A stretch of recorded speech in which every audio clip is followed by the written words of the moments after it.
क्या शुगर के मरीज के लिए गुड़ और शक्कर चीनी की निस्बत कम खतरनाक है? चीनी, गुड़ और शक्कर एक। सिगरेट की निस्बत ये जो वेप है हाँ। ये कम खतरनाक है या दोनों एक ही चीज़ है? सिगरेट आप एक पिएंगे, दो पिएंगे, तीन पिएंगे। क्या आम के बाद कच्ची लस्सी पीने से हाँ। कोई फ़ायदा नुकसान? गर्म फल का तोड़ या कि ठंडी लस्सी पी लें, ठीक है जी। मेडिकली गर्म पानी ठंडा पानी को सेहत के लिए फ़ायदेमंद नुकसानदेह होता है? या हमारे खित्ते में गर्म पानी पी के ये समझा जाता है कि अच्छा डॉक्टर साहब, गर्मियों में नाश्ते में बच्चे को अंडा दिया जा सकता है? बल्कि आपका बच्चा जो है ना वो स्टाइटी का। और डॉक्टर साहब, क्या गुड़ या शक्कर चीनी का सेहतमंद मुतबादल है और क्या शुगर के मरीज़ के लिए गुड़ और शक्कर चीनी की निस्बत कम ख़तरनाक है? हमने अब तक जितनी गुफ्तगू की, हमने एक लफ्ज़ बहुत बारहा यूज़ किया, उसको कहते हैं कार्बोहाइड्रेट्स। तो मैंने ये शुरू में ये कहा कि कार्बोहाइड्रेट्स बॉडी के लिए ज़रूरी नहीं है, और सारा कार्बोहाइड्रेट्स का कसूर है, क्योंकि जब भी ये बॉडी के अंदर जाएंगे तो आपकी इंसुलिन ने स्पाइक करना ही करना है। और ये सारी जो बीमारियां जिनका हमने पहले जिक्र किया ये इंसुलिन की वजह से हैं। जितनी ज़्यादा बॉडी में इंसुलिन बनेगी उतना ही ज़्यादा आप उन 8 बीमारियों पे जाएंगे जिनका मैंने पहले जिक्र किया। गुड़, शक्कर, चीनी और शहद एक ही बला के नाम है, ठीक है। ठीक है जी। लोग कहते हैं जी कि गुड़ जो है ना उसमें केमिकल नहीं होता, लेकिन उसके अंदर कार्बोहाइड्रेट तो होता है ना। और माखिज़ क्या है गुड़ का, शक्कर का और चीनी का? माखिज़ क्या, वो तो गन्ना है। गन्ना। जब इनका बाप एक है तो इनकी खसलतें कैसे डिफरेंट हो जाएंगी, ठीक है ना। तो चीनी, गुड़ और शक्कर एक ही बला के नाम है, इसमें फ्रुक्टोज या हनी को भी ऐड कर लें। लोग चाय के अंदर डाल के पी रहे होते हैं शहद। जब आपने कार्बोहाइड्रेट लेना है, उस कार्बोहाइड्रेट को सेल में धकेलने के लिए, ठिकाने लगाने के लिए आपकी इंसुलिन ने स्पाइक करना है, और इंसुलिन स्पाइक ही तमाम बीमारियों की जड़ है। और ये जो इंसुलिन स्पाइक है ये प्रोटीन्स के साथ बहुत निग्लिजिबल या कम होती है और फैट के साथ बिल्कुल नहीं होती। इस वजह से वो दोनों सेफ हैं और ये सेफ नहीं है। ओके। क्या सिगरेट की निस्बत ये जो वेप है हाँ। ये कम खतरनाक है या दोनों एक ही चीज़ हैं? ये उससे ज़्यादा खतरनाक है। अच्छा जी, इसलिए कि सिगरेट आप एक पिएंगे, दो पिएंगे, तीन पिएंगे, कुछ सेंस ऑफ गिल्ट आपके जहन में होता है और किसी वक्त हो सकता है कि आप इसको उसके वैसे छोड़ कोशिश कर दें। वेप के बारे में आपकी गलत फहमी ये है कि ये बिल्कुल सेफ है, आप हर वक्त उसको मुंह को लगाए रखेंगे। प्रॉब्लम सर उस फ्यूम्स की है जो उसके अंदर जा रहा है। ये जो आपका ये जो हुक्का क्लब्स बने हुए थे, अब तो काफ़ी हद तक उनको वॉश आउट कर दिया गया, जिसमें मुख्तलिफ फ्लेवर्स डाल के हुक्का पीने का। शीशा जो था। हाँ जी, शीशा था। इसको पल्मोनोलॉजिस्ट या जो लंग्स के डॉक्टर थे वो कह रहे थे ये सिगरेट से 10 से 20 गुना ज़्यादा डेंजरस है। तो hope I answer your question कि किसी भी शक्ल में फ्यूम्स और जो धुआं है वही तो जाके जो आपके लंग्स की और ब्रोंकाई की जो बारीक बारीक लाइनिंग्स हैं उसको रफ कर देता है, जैसे उसके ऊपर रेग मार दिया आपने, और वहीं से फिर आपकी प्रॉब्लम स्पूटम का बनना, म्यूकस का बनना, फिर वहाँ पे इन्फ्लामेटरी साइटोकाइंस जो हैं उनका निकलना, उससे एलर्जिक रिएक्शन होना, उससे सांस का बंद होना, और फिर उसके साथ ये सारी फिर दूसरी बॉडी के अंदर इन्फ्लामेशन का बढ़ना, उससे हार्ट डिजीज़ का होना, ठीक है जी। ये सारे आपस में जुड़े हुए हैं। क्या आम के बाद कच्ची लस्सी पीने से हाँ, कोई फ़ायदा नुकसान क्या है ये? वो इसलिए है कि चूँकि आम को गर्म फल समझा जाता है ना, तो वो कहते हैं गर्मी हो जाती हाँ है। जी, गर्म फल का तोड़ या कि ठंडी लस्सी पी लें, ठीक है जी। मेडिकली तो इसका कोई सबूत मौजूद नहीं है, लोग पीते आ रहे हैं। देखिए, कुछ चीज़ें खित्तों में एक रवायत बन जाती हैं, उन रवायतों को तोड़ना बड़ा मुश्किल है। तो अगर कोई पीना चाहता है तो मज़े के लिए वो पी ले, लेकिन जिससे आम की गर्मी का कोई तोड़ नहीं होता, क्योंकि आम गर्म या ठंडे का कोई कॉन्सेप्ट मेडिकल साइंस में नहीं। अच्छा, क्या ये आम के बाद कच्ची लस्सी पीने से शुगर ज़्यादा बढ़ेगा या कच्ची लस्सी कम पिएं या ना पिएं? अब आप ये देख लें, आम के अंदर मिल गई फ्रुक्टोज, शुगर मिल गया मरीज को। कच्ची लस्सी के अंदर आपने ढेर सारा पानी डाल दिया, लेकिन उसके अंदर जो आपने दूध डाला है उसके अंदर भी तो कार्बोहाइड्रेट्स मौजूद है ना, हमने पहले बात कर ली। बिल्कुल। तो अब आप बताएं कार्बोहाइड्रेट ज़्यादा हुए हैं या कम हुए हैं? यानी शुगर का मरीज़ इससे नुकसान में जाएगा, नुकसान में अगर आम के बाद वो कच्ची लस्सी पीता है। क्या गर्मियों के मौसम में ड्राई फ्रूट्स खाए जा सकते हैं? इससे गर्मी तो नहीं हो जाती?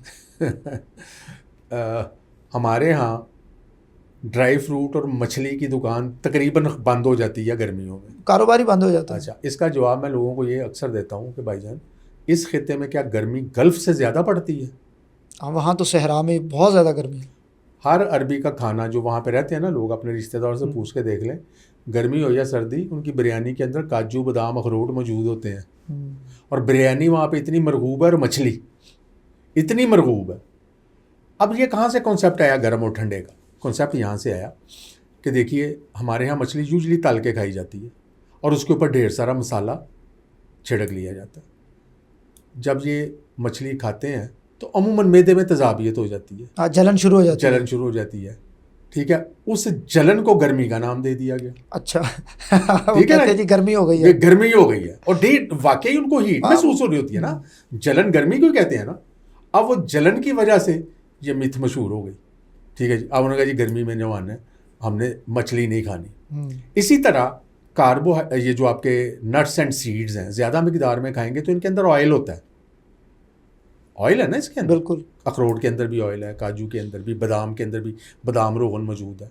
जब आप ज़्यादा मिकदार में खाते हैं तो ये भी मैदे में जाके वही काम करते हैं, आपको अफारा हो जाता है, आपका हाजमे का निज़ाम ख़राब हो जाता है, ठीक है जी। आपको मैदे में गिरानी महसूस होती है।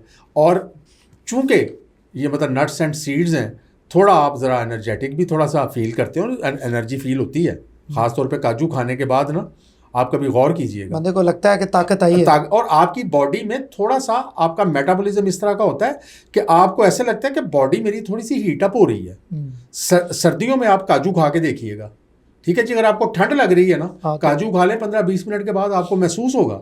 इस चीज़ को गर्मी का नाम दे दिया गया हो, तो इसलिए ऐसी कोई तखसीस नहीं है, आप खाना चाहें तो खाएं।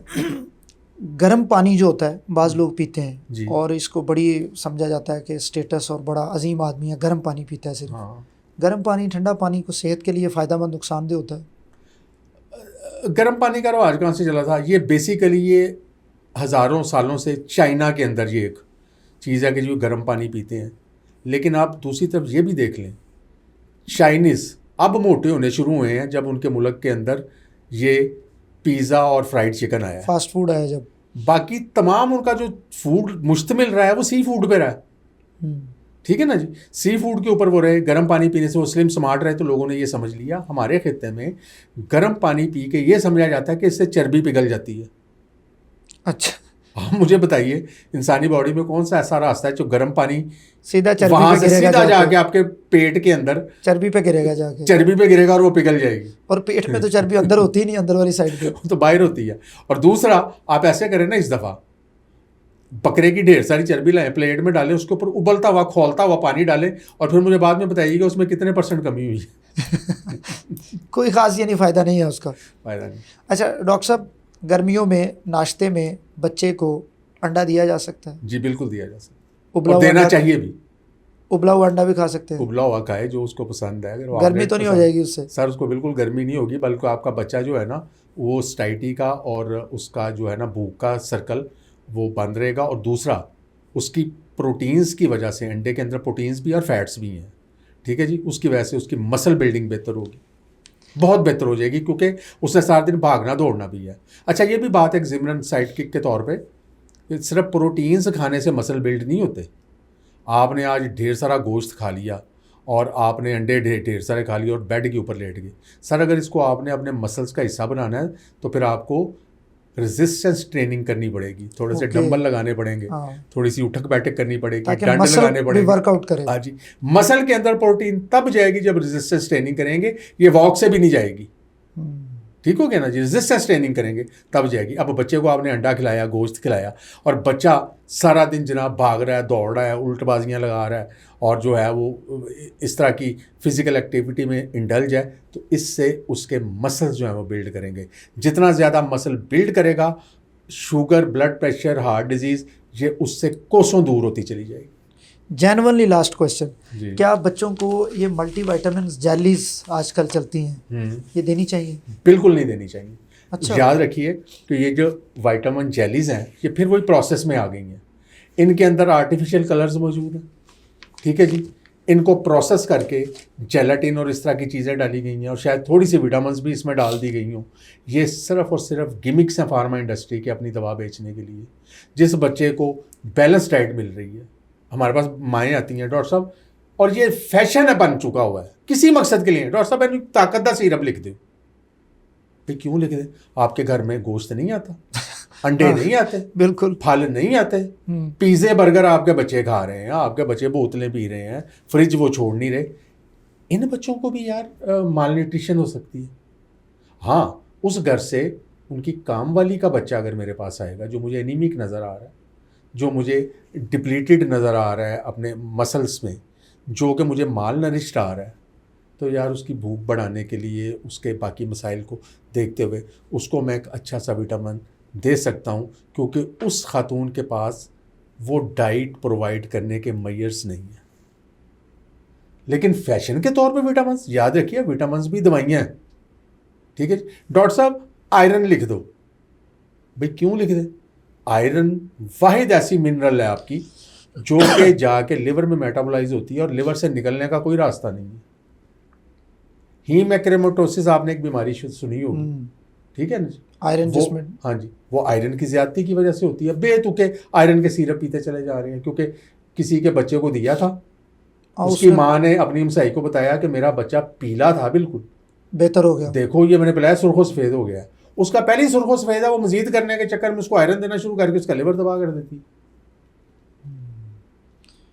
उससे यानी ये मसला। जी डॉक्टर साहब, दूध पीने से इन्फेक्शन होता है? आपने कहा था आखिरी क्वेश्चन, बस मेरे माइंड में ये सवाल आ गया, दूध पीने से इन्फेक्शन होता है? मैं तो इस पे वीडियो भी बना चुका हूँ, लेकिन आप नहीं, इन्फेक्शन कैसे होगा दूध के अंदर? कोई अगर तो आपने उसको उबाला हुआ है, मैं अब आपको थोड़ा सा एक्सप्लेन करता हूँ। ये इतना पेनफुल है ये मसला मरीज़ों के लिए कि हम शायद इसको नॉर्मल समझें, लेकिन मैं ऑपरेशंस करता हूँ तो ऑपरेशन के बाद इन्फेक्शन का बड़ा मसला होता है, उस सिलसिले में हमेशा ये होता है। हाँ जी, मेरे पास मरीज़ आते हैं, बल्कि एक दफ़ा तो एक मरीज़ ने आके मुझसे पूछा, कोई 3-4 महीने बाद, एक बुज़ुर्ग थे, कहते डॉक्टर साहब क्या मैं दूध पी लिया करूँ? मैंने कहा यार आपको तो मैंने मना ही नहीं किया दूध। कहते नहीं नहीं नहीं जी, साढ़े पिंड से किसी ने मैंने पीने नहीं देता, उन्होंने क्या था जख्म च रेशा पै जाएगा, जख्म च रेशा पै जाएगा। जी। और उस फिर इसके ऊपर हमारे एक दोस्त हैं, बाकायदा पढ़े लिखे आदमी है वो, उन्होंने कहा हर सफ़ेद चीज़ से रेशा हो जाता है। जी जी, इसलिए ये कॉन्सेप्ट कहाँ से आया? फिर वही बात है, बड़ी माजरत के साथ ये खिता चूँकि सदियों तक हकीमों के तसल्लुत में रहा है, उन्होंने ये कहा कि जो भी मर्ज़ है ना, चूँकि उसका रिसर्च नहीं थी, उन्होंने कहा जी जो भी मर्ज़ है ना, अगर आप उसकी ज़िद देंगे, उसका उल्ट देंगे, तो वो मर्ज़ ठीक हो जाएगा। मसलन शुगर है ना अगर आपको, तो करेले का पानी पिलाना और करेले खिलाने हैं, क्योंकि वो कड़वा होता है, तो मीठे की जिद होगी कड़वा। बात आप समझ रहे? मैं समझ गया, ठीक है। रेशा कहाँ से आया? जब स्पूटम और बलगम बनती है वो होती है वाइट। उन्होंने कहा जो भी चीज देंगे ना तो इससे बलगम बनेगी। बात को समझे? अच्छा, अब चूंकि मेडिकल साइंस ने अब ये सारी चीजें वक्त के साथ साथ तरक्की इतनी हो गई है, तो इसमें ये चीज मुकम्मल तौर पे प्रूवन हो चुकी हुई है कि दही, दूध और केला भी इसमें शामिल कर लें। केला भी नहीं खाने देते, वाइट उसी कैटेगरी में रखते हैं। अच्छा, अब एक शीरख्वार बच्चा है, उसकी उम्र है 2 माह, उसको हो गई लो रेस्पिरेटरी ट्रैक्ट इन्फेक्शन सीवियर किस्म की। आप मुझे ये बताइए उस बच्चे का दूध बंद करके आप देंगे क्या? उसकी तो डाइट ही बेचारे की दूध है, उसकी तो डाइट ही दूध है। समझ रहे ना मेरी बात? केला, चावल भी सफेद होते हैं, जो वाइट है, दूध, दही, ठीक है जी, ये नहीं देना, क्योंकि ये वाइट है तो बॉडी में जाके रेशा बनाएंगे। ये बात आज के दौर में मुकम्मल तौर पर गलत साबित हो चुकी हुई है, इसलिए इन चीज़ों को बंद करने की ज़रूरत नहीं है। इससे किसी जख्म में रेशा नहीं पड़ता, किसी की छाती इससे ख़राब नहीं होती। हाँ, दूध आपने बहुत ठंडा करके पी लिया या दूध सोडा बना लिया, तो वो ठंडक की वजह से जो आपका जो खांसी है वो बढ़ जाएगी, आपके गले के अंदर खराश पैदा हो जाएगी, लेकिन इसका कतई मतलब ये नहीं है कि ये दूध की वजह से हुआ, वो ठंडक से हुआ। डॉक्टर साहब थैंक यू सो मच। ख़वातीन और हज़रात, academy of family physician Pakistan के general secretary doctor Tahir Chaudhry साहब हमारे साथ मौजूद थे। आज हमने तकरीबन उन तमाम मौज़ूआत पे बात करने की कोशिश की है जो हमारे माशरे में मफरूज़ों की तरह पाए जाते हैं और जिस पे हर शख्स अपनी राय देने की कोशिश करता है, चाहे वो डॉक्टर है या डॉक्टर नहीं, बल्कि बदकिस्मती से जो डॉक्टर नहीं वो अपनी राय ज़्यादा देते हैं। डॉक्टर साहब आपका बहुत शुक्रिया, आपके फ़ीडबैक का इंतज़ार रहेगा। डॉक्टर अब्दुल बासित को इजाज़त दीजिए, अल्लाह हाफ़िज़।